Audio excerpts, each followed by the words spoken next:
Facebook for us, the face of Instagram. Can you tell us maybe one of the most awesome jobs you've had prior to coming to work for Tin Horn Creek? Well, the one that most people are interested in is the Edge of Space project, working for two crazy balloonists heading to the edge of space in a balloon spacesuits from the Russians. So that set me up for working with. So I was interviewing her, and she said, I was like, what was some of the things you've had to coordinate? And she said, oh, I had to get Russian spacesuits. And I'm like, well, I think you're perfect person to manage our social media account. All the intros done. Okay, so are we starting again? Or? Yeah, just do it. Okay. Because we kind of came in late. Okay, so if you could turn that off. And okay, so hi, this is 4 minutes into our second intro. Welcome, everybody. It's so appropriate that it would actually be the social media webinar that we screw up for the webinar. So I hope we have some people on tonight. Can Shalane tell if we have people on tonight? I can. Good. And so welcome to Kitchen Chat. And I was going to introduce both Shalane and Terry, but now I'm not doing it twice, so forget it. Fair enough. So wait till next month. Welcome to all of you who've joined us tonight. And tonight we're going to talk a little bit about how our winery uses social media and wine, of course, because we always talk about wine. Yeah, and I'm here with Kate Collins, who does all of our social media at Tin Horn Creek Vineyards. She does our all the postings you'd see and the responses back on Twitter and on Facebook and on Instagram and what else? Oh, those other social platforms that we don't really visit and none of our friends visit. Okay, so mainly those three. Mainly those Well, three. a little bit maybe on Pinterest. And a little bit maybe on LinkedIn. A little bit on For the LinkedIn. most part with Twitter and Facebook and Instagram. Okay. Yeah, and so for those of you who joined us early but we weren't online, we apologize for that. We do these every couple months and pick a different topic, and we've never done one on social media, so we thought it might be time to discuss it. And I mean, I'll just kind of jump right in, which is, for me, I know you manage all those accounts, and we'll just get it right out there. I only do Twitter. For those of you who know me, you know that I do a lot of Twitter, but I don't do anything else. I'm not on Instagram. I'm not personally on Facebook. But the winery, of course. Yeah, I figured you choose your weapon and you go with it. Yeah. But of course, the winery is different, and the winery obviously wants to be able to reach people using different platforms depending on what we're trying to talk about. So if you could kind of explain a little bit on how you make a decision if, let's say we're doing a picking of Pinot Gris tomorrow, how would you choose to put that message differently on Twitter versus Instagram versus Facebook? Okay, well, Twitter has its character limitations and also its audience is so used to the brevity. So it's important to keep it short and sweet. All platforms love visuals, so tend to post those across all platforms. The pretty pictures. The pretty pictures, Yep. or the videos. Facebook, you can expand it a bit. What we try never to do is to use the same post across all platforms, which is really annoying when you're reading a tweet that cuts off because it was meant for Facebook. Right. So Right. try to make them more specific for each platform. And then what about Instagram? 'Cause Instagram's all about the visual and the pictures right. and the comments and then the sharing of those. But the great thing is picking up on what everyone else sends out and the two-way communication that you get with everybody through it. Right. That's the Not part. just us putting stuff out. That's right. And I think that's why for the longest time it was my Twitter account was growing at a pretty rapid pace, and Tin Horn Creek's Twitter account was growing at a slower pace. And I think it's because most people have it in their heads that one of them is what they would call a corporate account. Mhm. So it's just meant to kind of put messages out and sell wine and things like that. And fair enough, that's the business we're in. And that my account was a little bit more engaging and they could ask me the real questions. But I mean, in an ideal world, both accounts should be engaging. Absolutely. Right. And we try not to make our social media accounts all about sell, because it's boring. I follow other brand accounts and I don't want to be pushed for the product all the time. I follow Crest toothpaste. Oh, Did you you do? know that? Is that one of the more scintillating accounts? It was so funny. I have to tell you the funniest comment on years ago on Twitter. We were talking, I was at a restaurant selling them wine, and we had some comment about how red wine stains your teeth, and something about Crest or something. And so I tweeted something about red wine staining teeth, and Crest picked it up. And we started this conversation back and forth, and then I realized I was talking to my toothpaste company. It was very strange. It was a great Twitter moment for me, because I was like, I've used Crest since I was like 3, and now I'm talking to them on Twitter. How great is that? But that is the benefit of social media, is that direct contact with brands you love, the things you enjoy, and it is so much more personal than the old days when you'd see an advert in a magazine or an article in the newspaper. You'd read about it, but it wouldn't give you that connection. Yeah. So being able to tweet with someone like yourself or with Tinhorn Creek gives you a much more personal connection. You can ask a direct question and we'll get right back to you. Yeah. We love it. We love that. Well, we try to. Although, I mean, that being said, I will let you know that there's some companies that do it in a really interesting way. I'm going to just throw out WestJet for a second, because what WestJet's really good about saying is that on Twitter that they go home at 5. Right. And it's very interesting, because they say it's 5 o'clock, and maybe they've changed, I don't know, but they go home at 5, and Tinhorn Creek doesn't have that. So we do get a lot of people that tweet to us at night, and I'm hoping they don't really expect, for example, I don't expect you to be on, or for you to at 6 o'clock at night go on the Tinhorn Creek Twitter account and answer somebody who has a burning question. So, I mean, I assume that customers must know that smaller companies like ours are not going to be on these platforms night and day. Yeah. But from a Twitter perspective, one of the interesting things with me being on Twitter so much is that I am on it a lot at night.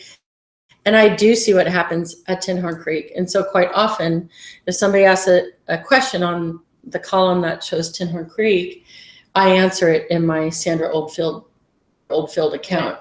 But again, like, it's slightly like feeding a beast, because they tend to expect you to be on it all the time, right? Yeah. So one of my favorite stories about Twitter are just, do you have a question? I actually have a question in regards to that kind of instant response. Do you think that because of how prevalent social media is now, that our consumers expect that from us, and that how do you deal with that? I think the consumers do expect it right away, and I think that's probably what keeps a lot of smaller companies off of things like Twitter, because they don't want to be at quote unquote all the time. Mm-hmm. And I mean, although if it's really a really big issue, they'll usually pick up the phone during business hours and contact us. But I will let you know, there's definitely been some people who've not been happy when they're not getting a response back right away. One in particular I can think of right now is, I want to say it was the May concert this year. There was a concert either this year or last year. It might have been last year, because it was so hot when we had people at the gate that it was quite hot. So that we had some disgruntled people waiting to get to their seats and sit down. And they were tweeting to me their displeasure at the fact that we hadn't yet opened the gate, but I was in Spokane. Right. And, walking around a mall in Spokane, and I'm getting these people tweeting me that they're displeased. Well, I mean, luckily for them, I was actually on my Twitter account. I said, this is the reason why you're where you're at, but I'm not there. So I can't explain to you why the gates haven't opened yet. But there was a real need for an answer right away. And they felt that the easiest way to get it, instead of maybe pulling over one of our staff, was to put it out on social media. So I'm okay with that. It's a mixed blessing. Yeah. There are times when people feel that they can contact you any time of day or night, because Yes. they can reach you through that medium. Yeah. So as much as we like it, there are other times when it's more difficult. But I am on it a lot, so at least the one platform. And so I have found a few a couple examples where it's worked out pretty interesting. And if I do happen to be on it, the one in particular that I'm thinking of, and I'm trying to think if this person might even be on tonight. But anyway, I was at home at night and somebody was in Vancouver at a liquor store and they sent a picture of 2 of our wines on the shelf side by side. And I can't remember what they were, but it was something like our Gewürztraminer and our Pinot Gris. And they took a picture of it and they sent it on Twitter to me saying, which one should I choose for my dinner tonight? And I happened to be on Twitter at that moment and saw it come through. So immediately I responded, what are you having for dinner? They told me. And then I asked them what vintages they were because there was a difference with some of our vintages. And they told me, and then I picked one of them and I said, well, I think you should go with whatever it was. And then the funniest thing was about 10 minutes later, after I guess they had walked out of the store, they tweeted to me their receipt. I thought that they were like, they wanted proof to show me that they had actually bought the bottle of wine. And I just thought, and and then of course they told me later, like, I obviously wasn't expecting you to be on Twitter at that point, but there you were, and you must be on it 100% of the time. My answer was, no, I'm not on it 100% of the time, but it just worked out well that time. So, yeah. So I've got a question for you, Kate, actually. Okay. So is there one platform that we use that's more popular than the other? Well, we have the biggest following on Twitter, but I think that's because of all of Sandra's efforts with her account. So a lot of those people have followed Sandra for years and maybe now following the Tinhorn Creek account. But Facebook's a close second. I'd say, though, right now, the Tinhorn Creek account on Twitter is going up at a much faster rate than it will probably surpass me. So I consider that to be a problem. I'm going to have to really work on that. It's really bad when the part owner of the company is in a competition with the company. But yeah, I was noticing that since Kate took over social media here, it's been, she has the interesting thing about hiring somebody to do a company's social media is that's the voice of your company. Yeah. And so the hard part about having somebody new do that is that you don't know their voice yet. Mm-hmm. And it did take me a while to find my voice. Yeah.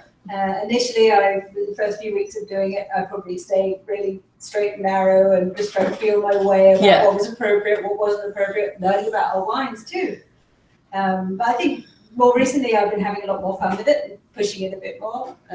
Yeah, and then I was always letting Kate know that if there's things she can't answer, she can bump them to somebody else. I'll get you the answer right back. So, for me, I know a lot of the people on this tonight are familiar, obviously, with social media because you've chosen to be on a webinar tonight.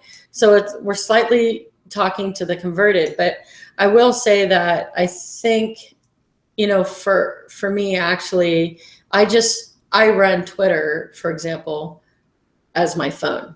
And it's just like another device.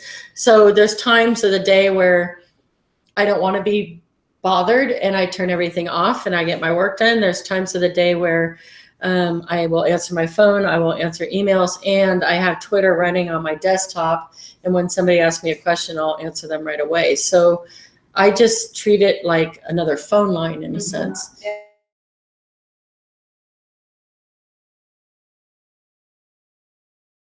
And to that, okay. Awesome. And they're not all from you? They're not all from me, and they're not all from Banff, but we're good. So one of the questions here is, how important are hashtags? Instagram especially seems to be, I find myself personally as well, there's tons of hashtags used on Instagram, more so than on Twitter. So how important are they? What are their uses? So the question is, if you didn't hear it, how important are hashtags? So you can speak to the Instagram side of it. Okay. Well, I like hashtags. I use them myself. If I want to research something, I'll research that hashtag. But at the same time, if the same one gets overused too many times, then there's too many results and you get lost in the sea. But isn't that the case always for social media? Too many voices, too much noise. Yeah. So it's hard to remain distinctive, but I still think it's important to tag. And if you're someone out there doing social media for a winery, come up with a good hashtag that works for you, and then you'll also. But why are so many used on Instagram? People do use a lot. I know, I've noticed that. I think it's it's because they have more space. Probably.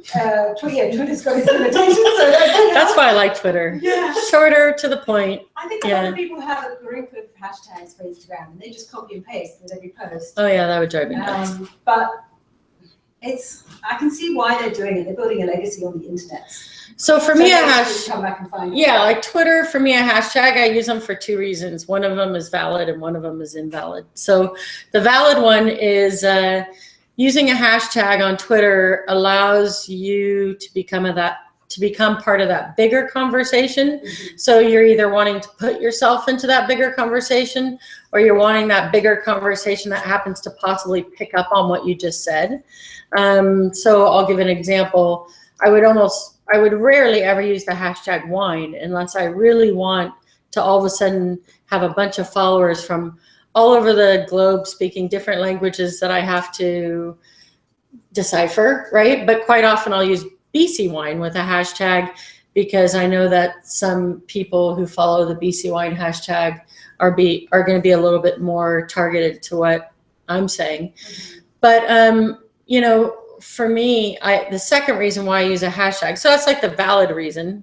It's like the second reason why I use it is I've always, since the beginning of using Twitter, I use it as my inner voice. Mm-hmm. So it's when I write something like hashtag, I don't know why I'm writing this, but I'll do it anyway, or whatever. It's not obviously that I'm wanting to be put into that conversation. This is moving closer to things like don't tweet. Right. So I actually quite often will use really obscure and long hashtags as my inner voice. Yeah. And it's my way of telling my followers that this is what's really in my head, but I'm politically correct in writing it this way. It's better than emoticons or multiple exclamation marks. Yeah. Hashtags make it more creative. Yeah, for sure. Yeah. So I've got a question for you, Kate, from Sasha. Which platform is your favorite to interact on? Oh, heavens. I don't know if I could pick a favorite. I think there's some conversations you had lately. Yeah, I think actually it's going to be Twitter because of that instant interaction with people and having that direct conversation. People post on Facebook, but they don't wait around for a reply. Whereas with Twitter, it's a conversation. It's happening in real time. Back and forth. So I think Twitter just about edges through, but I can't really pick a favorite because I'm working on all of them. And I've got one coming in through for Carol. Are the different platforms? Is this Carol Beaton? No. Wink, wink. Wink. Nudge, nudge. Nice. No. Hi, Carol. Are the different platforms intended to connect with different age groups? Good question. I've never used it that way. They obviously do. They do have different demographics, but for us, our demographic is 19 and all the way up. So probably things like Snapchat that do have a large proportion of under 19s aren't so appropriate. Fair enough. But generally speaking, we're talking to an audience of 19 plus about wine, and those people are on all platforms. I guess, yeah. And it's funny because I always get it. There's a bias there. Sometimes a lot of people, like I'm 50, right? And there's a lot of people who are like 60 or something that would say to me, why are you on Twitter? Because they think it's a 20 something or that type of age group. And again, like there can be a bias if an older person's on. Yeah, I know. So, I mean, and I certainly wasn't the first on it, but I was 2-3 years into after Twitter started, and I've probably been on 4 or 5 years maybe. But, there is sometimes a surprise that I like Twitter because I'm older. And, again, for me, that's why I choose Twitter, is because quite often I get into these very rapid back and forth. And sometimes I'm able to, if it's sensitive, if it's something they don't want to discuss, we can take it over to direct message and we can work things out sometimes back and forth.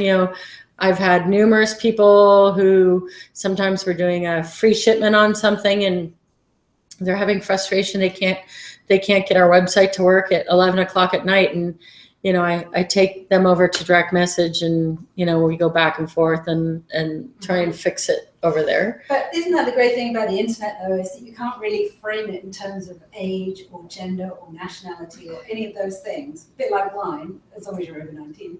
Yeah. It doesn't matter. That's what's so great about the internet. Yeah, no, for sure. And that's why we're drinking Pinot Gris tonight, too. And we're both over 19. So do you want to do a poll real quick? Yeah, sure, we can totally do that.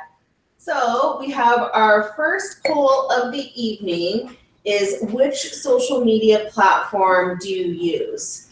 So we have Twitter, Facebook, Instagram, LinkedIn, Pinterest, or MySpace. Is this which one do you use, or which one do you use the most? Which one do you use the most? Which one do you use the most? For the people at home. For the people, no, not us. It's for you guys. So it's us trying to figure out what you're doing, not you trying to figure out what we're doing. Na, na, na, na, na, na, This is when Sandra and I always break out into song. Usually. And it's actually when Kate and I can change wines. Interesting. So far right now, we're at about a 50-50 split between Twitter and Facebook. And 0 for everything else. Let's go, Twitter. Obviously. Let's go, Twitter. Twitter's taking the lead. I know sometime tonight somebody's going to ask me why I don't do Facebook, but for right now, we're just good talking about Twitter. And moving And on. you can talk about Facebook. Moving on. Yeah. Moving on. So it's 50-50. We'll end the poll right now. It's 57% Twitter, 43% Facebook. So we'll end the poll while Twitter wins. Today, my boss has No, it. it's okay. I'm good with either. So does this mean that people on Instagram don't watch webinars? Well, it might mean they're not on it as much as the other two. I mean, and I think that's part of the reason why I haven't gotten into Instagram is because I haven't yet figured out the differentiation between it and Twitter, in a sense that I already quite often post pictures on Twitter. Mm-hmm. But anyway, I've talked to a lot of people recently, and business owners as well. And shockingly, I'm not going to say who, but I recently was talking to a restaurant who told me that they hire all their people through Instagram. Interesting. Unbelievable. Really? Like when they have an opening, and it's not our restaurant. Like when they have an opening, like, we get openings here in tourism quite often. We have a labor shortage in tourism in the Valley. And they will put up they'll write on a piece of paper what they're looking for. We're looking for a dishwasher. We're looking for whatever. They take a picture of it and they put it on Instagram, and they say that by far has been the best recruiting tool for their business. And that they don't get that same interaction with, and again, let's face it, a lot of the people they're hiring are younger for these jobs, and they're probably quite visual. Yeah. So they're going to be looking at the picture first and the writing second. So anyway, I just thought it was It's more of a gallery. and really less of a interesting. conversation. Yeah. Unlike Twitter, which is very much a conversation. Yeah, for sure. So I've got a great question coming through. So we've mentioned if you're over 19 a number of times. Are there any restrictions on what social media channels a winery could use in regards to legal drinking age? I don't know of any, but I know that we still have to follow the same rules by our license that we would before social media ever came out, which is we can't promote it as having there's a word for it, but it's basically like you can't promote that it's you're having fun. This wine will make What is that kind of like what it is? It's kind of like you can't promote that you're having fun and that it makes you awesome when you drink wine. So yeah. It does. Well, I can read I know. Well, I can read the liquor control and licensing regulations to you at our next webinar, and then you can all fall asleep. But and it's similar to that in the U.S. When you advertise alcohol, you can't mix it with fun. I guess there's another term It's for about it, but responsibility. obviously. So, I mean, those lines are probably getting blurred a little bit more than before social media, but I will say that, you know, for example, us, you know, quite often, if you were to look back into all the Facebook postings we've had for the last year, you're going to find that the majority of them show people, especially if there's a picture, they show people what we're doing here, right? I mean, be it picking or bottling or whatever, a pickup party, whatever. And then also most of the postings that you would do are basically, you know, asking people to come to our events or telling them what the weather's like. I mean, none of that stuff really takes like drinking alcohol and marries it with that specific message that they're looking for us not to do. I know one thing that we're absolutely not allowed to do is give away wine through promotional, you know, so we can't say win this contest and win this bottle of wine. I had forgotten that about 2-3 years ago. I had, well, again, I don't run the Tinhorn Creek account, but under the Sandra Oldfield account, I said, you know, when I get my 1,000 follower, I'll give away a bottle of wine. And nobody said anything to me at that, but I stopped doing it that way because, I mean, you can make a case, obviously, that my account is integral to Tinhorn Creek and that I was basically, giving away free wine on the internet. And that's just not allowed. So No, sorry, that stopped pretty we quick. can't give away free wine on the internet. Can't give away free wine on the internet. Yeah. Boom. We can sell wine on the internet, but we can't give it away. So, yeah. So Stuart goes, can you promote Vino Veritas? Wine is truth. LOL. Yes.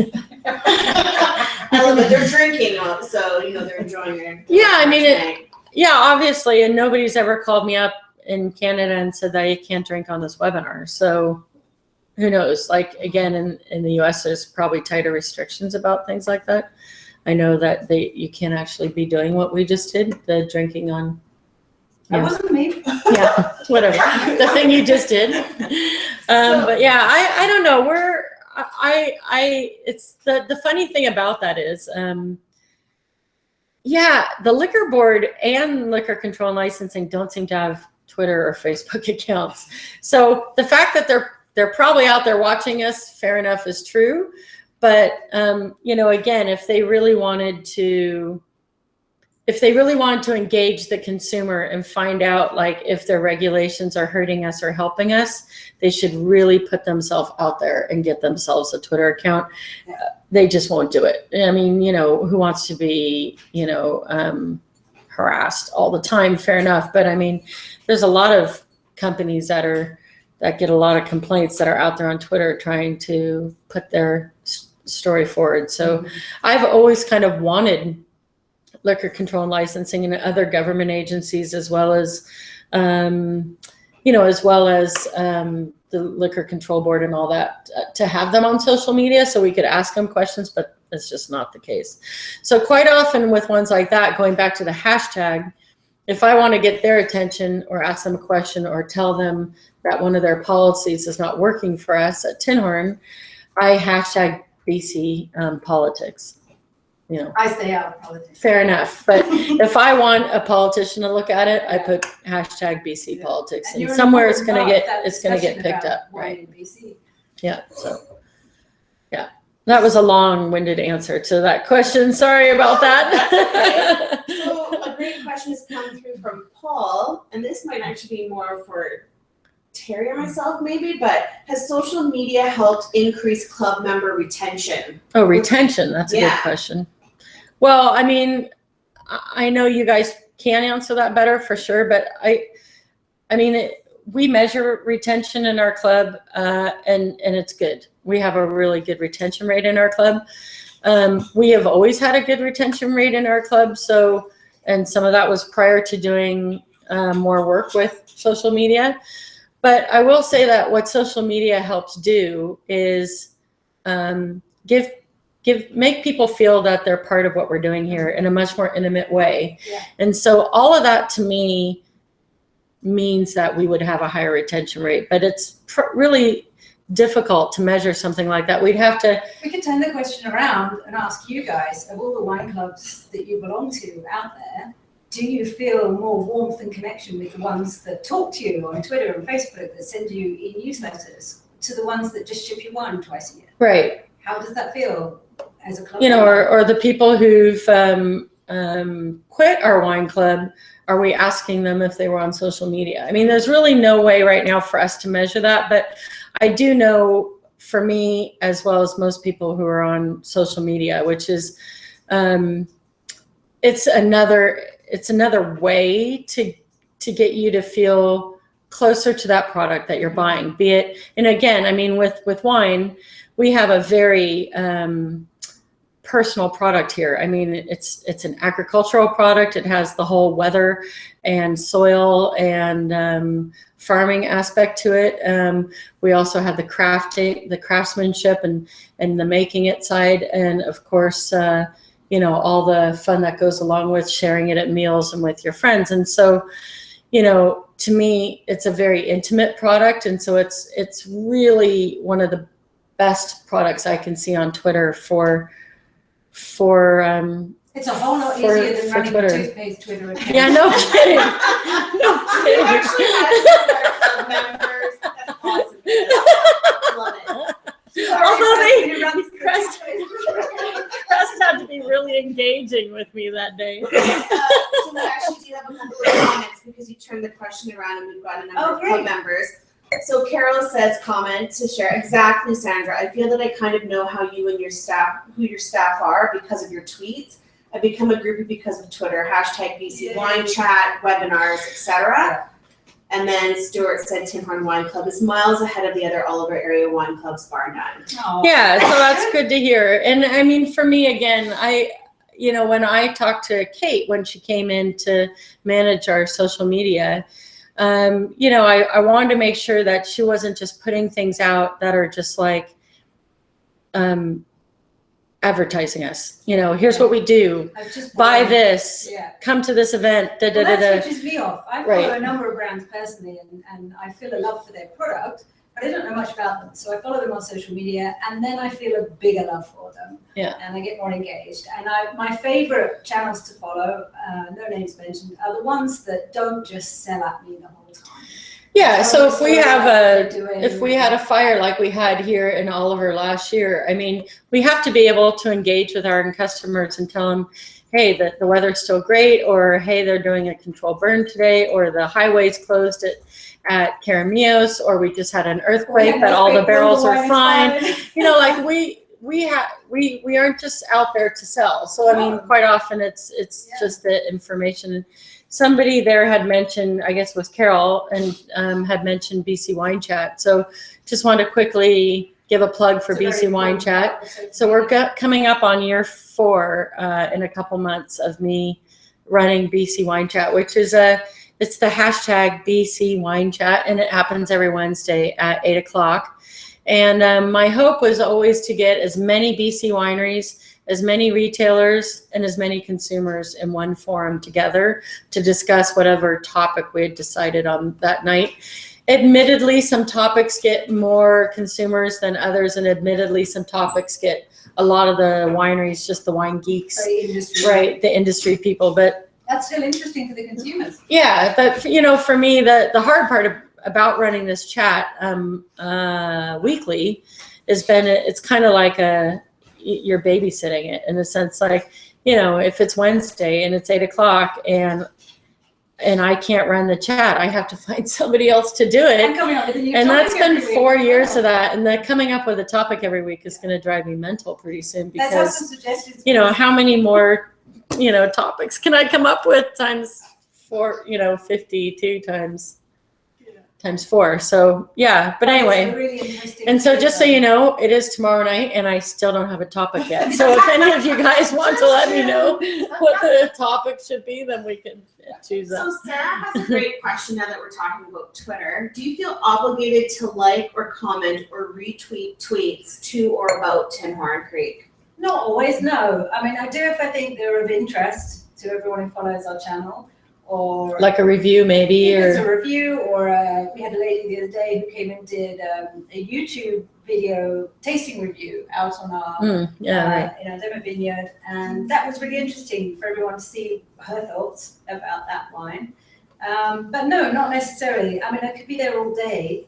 And as much as I'd love that my job was just being paid to sit on Twitter, I do have one or two other things to do. Yeah. So. Oh yeah. By the way, I didn't tell you that she actually has other things that she does at Tinhorn Creek. She doesn't just do the social media.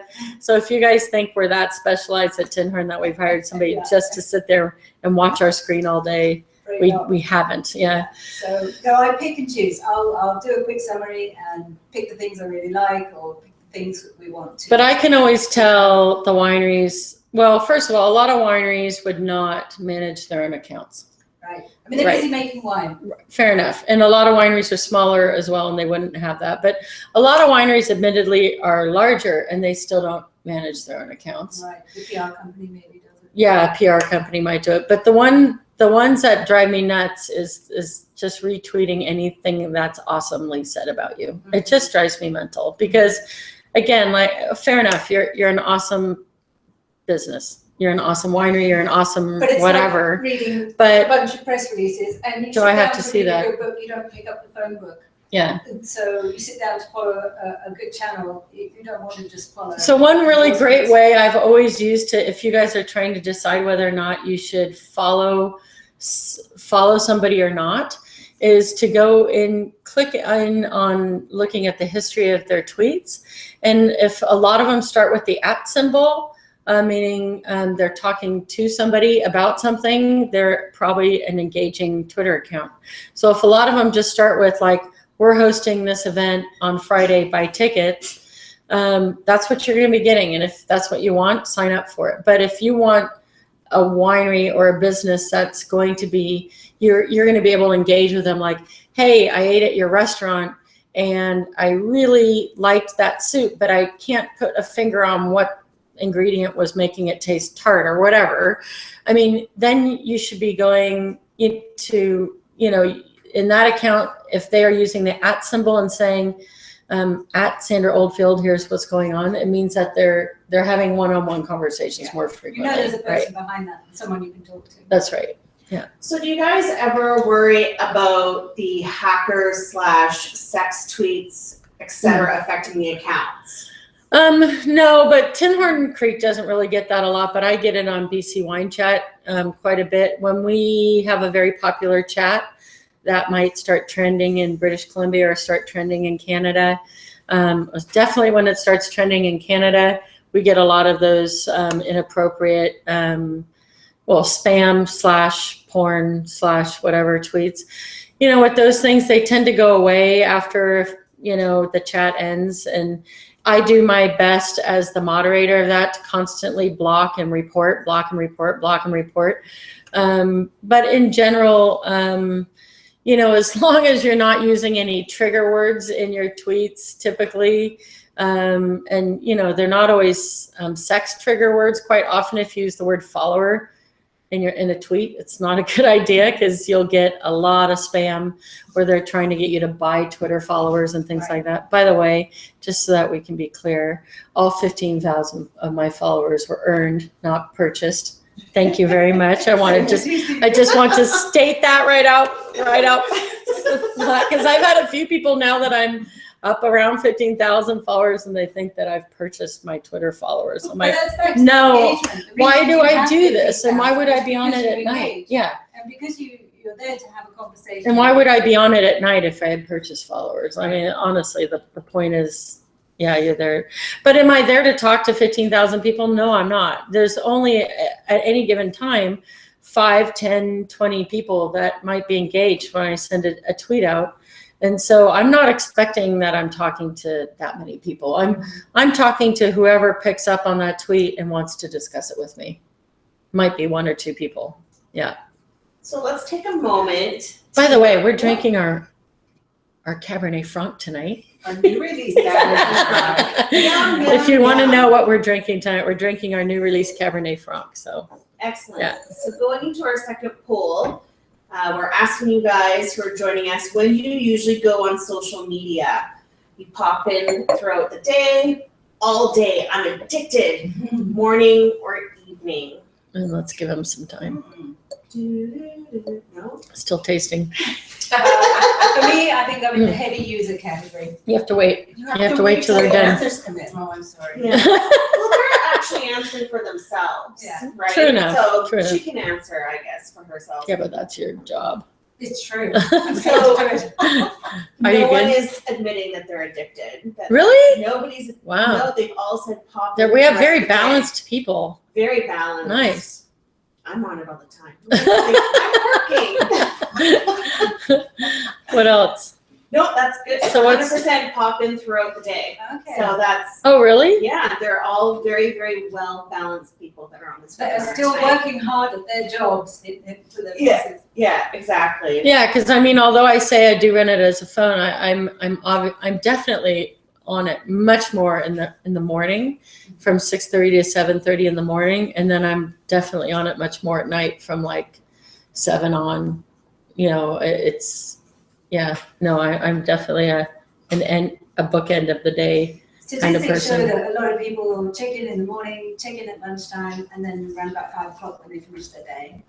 See, that's Probably fits with the working. That's day. why you're getting more followers and I'm not, because I'm not tweeting at the During optimal the- times. during the working That's day, right. yeah. So what about those people though that don't use social media but rely on your emails? And there is, Mhm. because I understand that completely, because I kind of did a push against social media for a Mhm. while. Mhm. So Well, I mean, we're still sending out email newsletters that explain to people everything that we're doing. I mean, so again, if they're wanting to stay engaged with different ways that they can interact with us at either different events or with different wine shipments or the club members, I mean, there's certainly not special information that we're only putting out on social media that we're not putting out a different way. So I'll give an example. Sometimes we might do a promotion for a club shipment, and we're still emailing everybody in that club what that promotion is. Mhm. On top of that, we would then be also showing that promotion in different platforms of social media.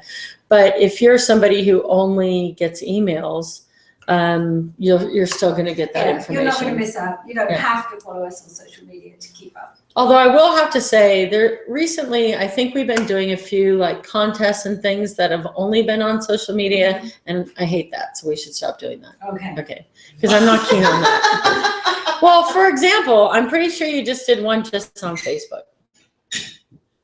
There was one organised by our PK. And so I didn't know about it. Why? There Because was I'm not on Facebook Facebook. and I know, it drove me Instagram. mental. Yeah. Yeah, not I was good. on holiday. I know. Can I use that?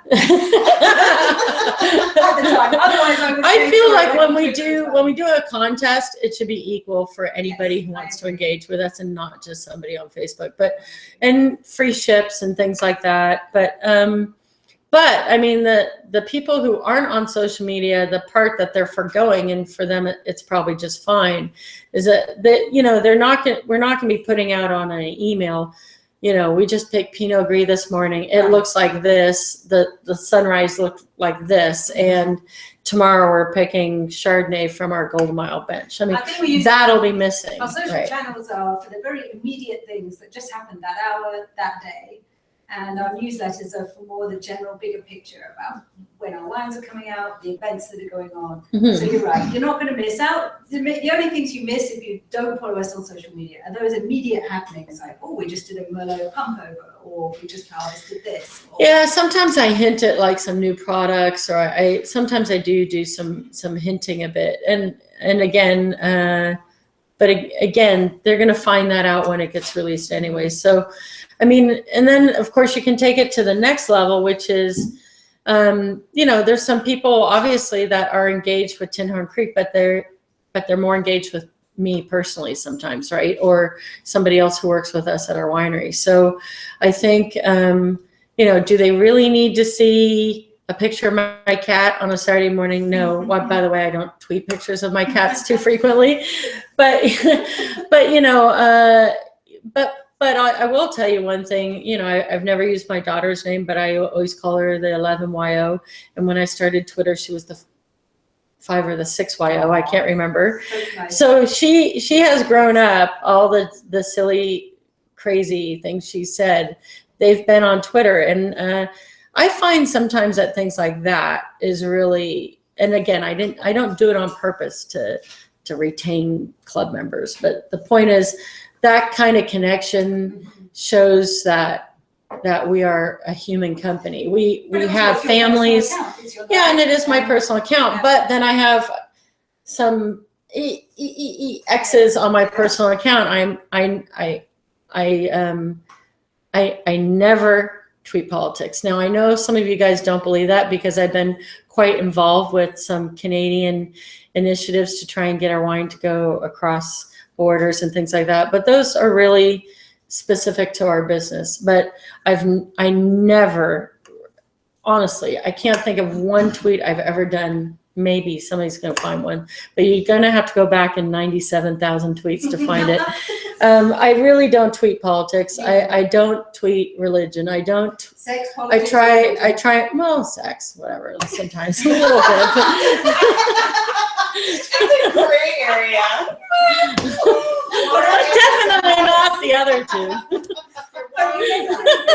You mentioned the club there, and one thing, our club, we love our club members. We really look after our club, and they really do get the first pick.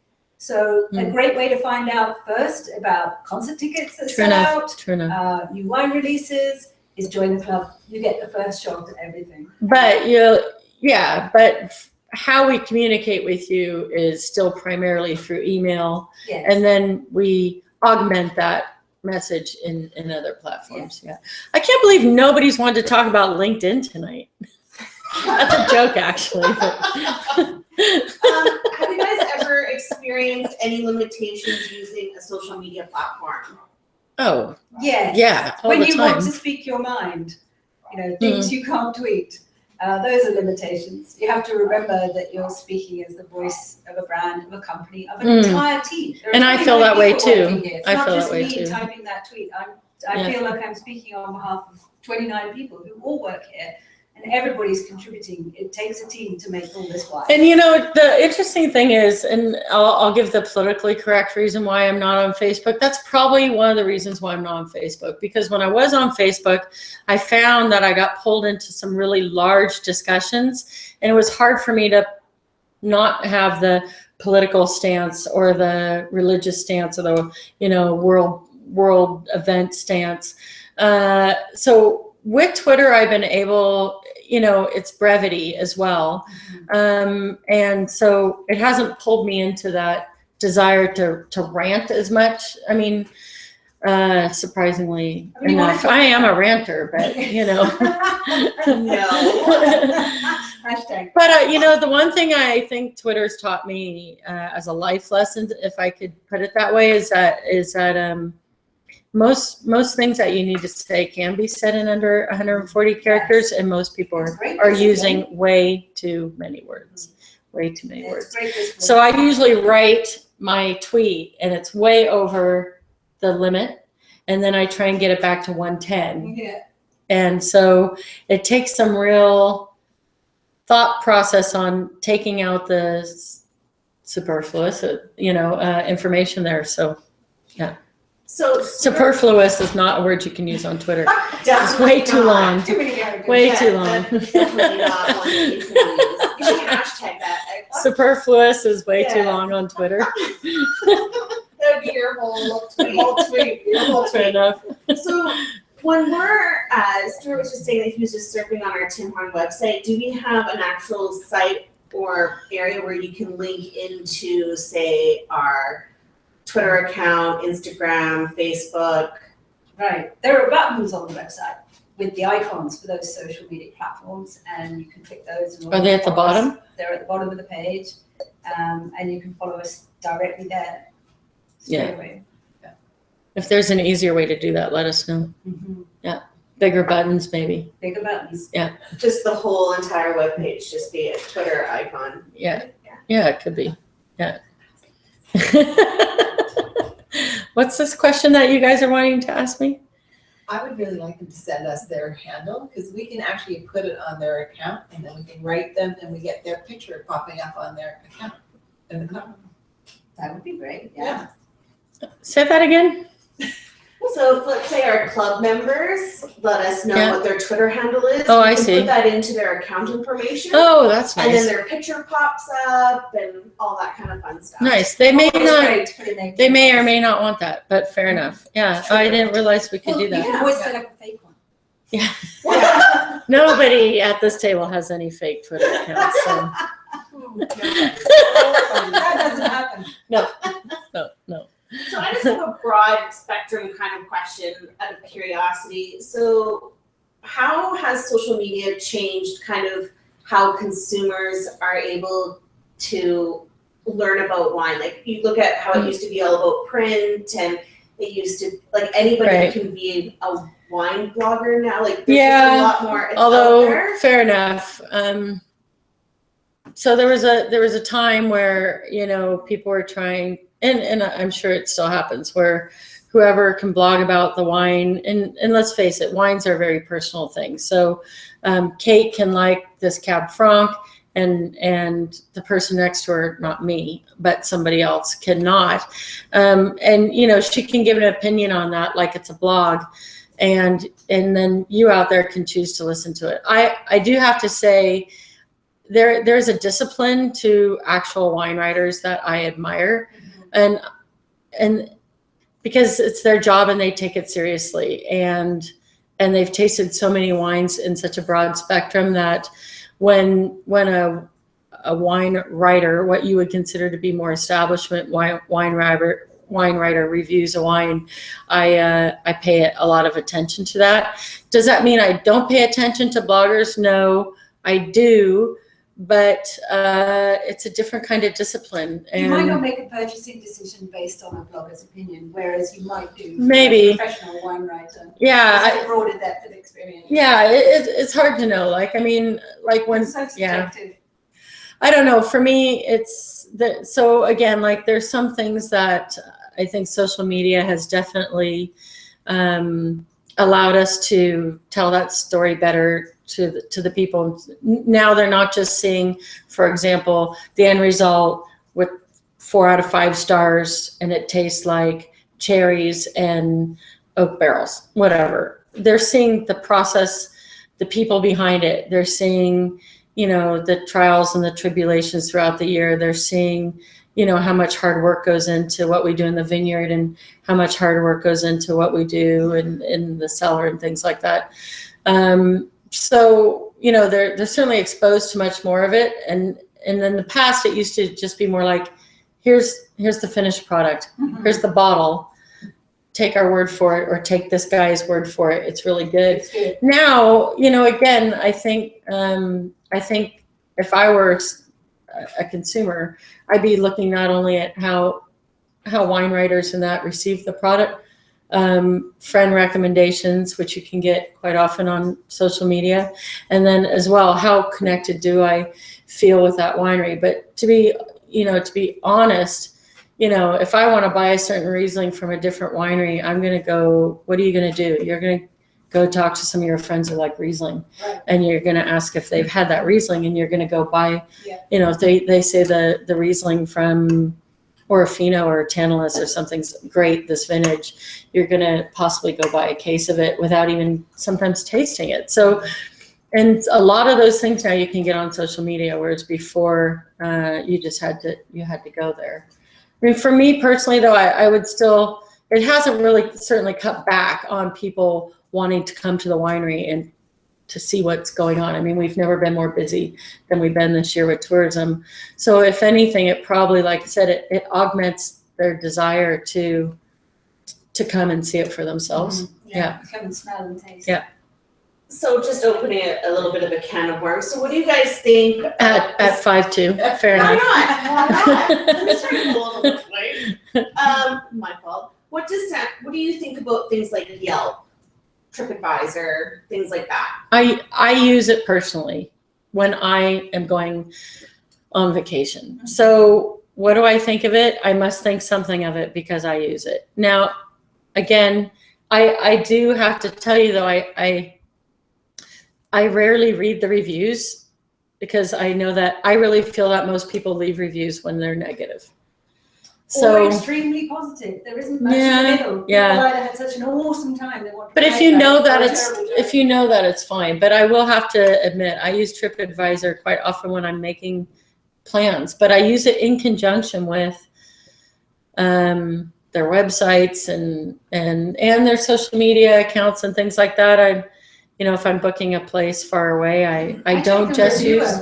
Yeah. Nick the Reviewer is a star reviewer, and they posted a Mm, lot of I really haven't done good, that. balanced reviews on multiple restaurants, Yeah, wineries, okay. hotels. Yeah. And every time I read their section of reviews, I think, yeah, you've really thought about this, and you've brought up the key points. You've Yeah. got a balanced perspective.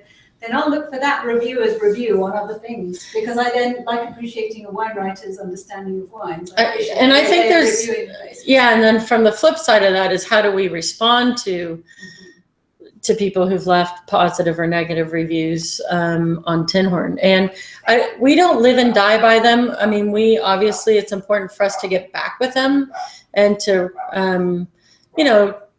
to hear out whatever it was if they had a negative comment and to try and rectify it. We love the feedback. Yeah, and to try and make it better. But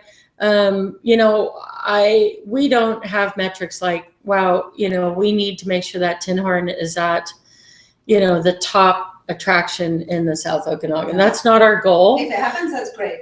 Right. And so We we're don't not really chasing think too much down of the reviews, but we're more typically nervous and concerned when we get bad reviews, that we be able to discuss that with the person so that we can change what we're doing to make sure it doesn't happen again. Really, that's the flip side of that.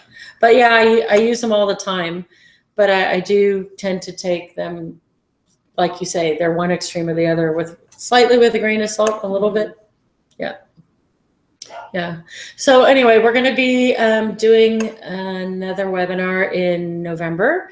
I think it's going to be with Andrew Windsor. We're going to be talking about the new fall releases that we've had come out. A lot of really neat, good red wines, and most of them that have Andrew Windsor as our winemaker for them, which will be pretty neat. So that's going to be on November 15th.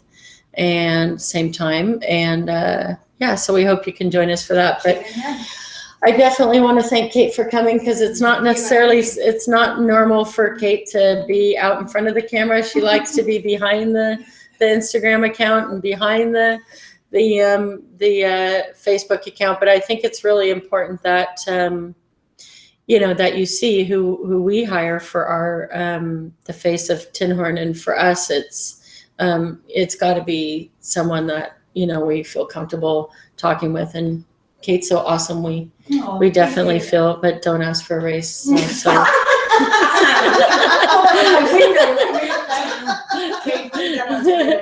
Anyway, I hope you guys can join me tomorrow night for whatever we're going to be discussing on BC Wine Chat at 8 o'clock. Don't tweet and drive. Just don't drive at all. Just stay home and tweet. Stay home and drink wine.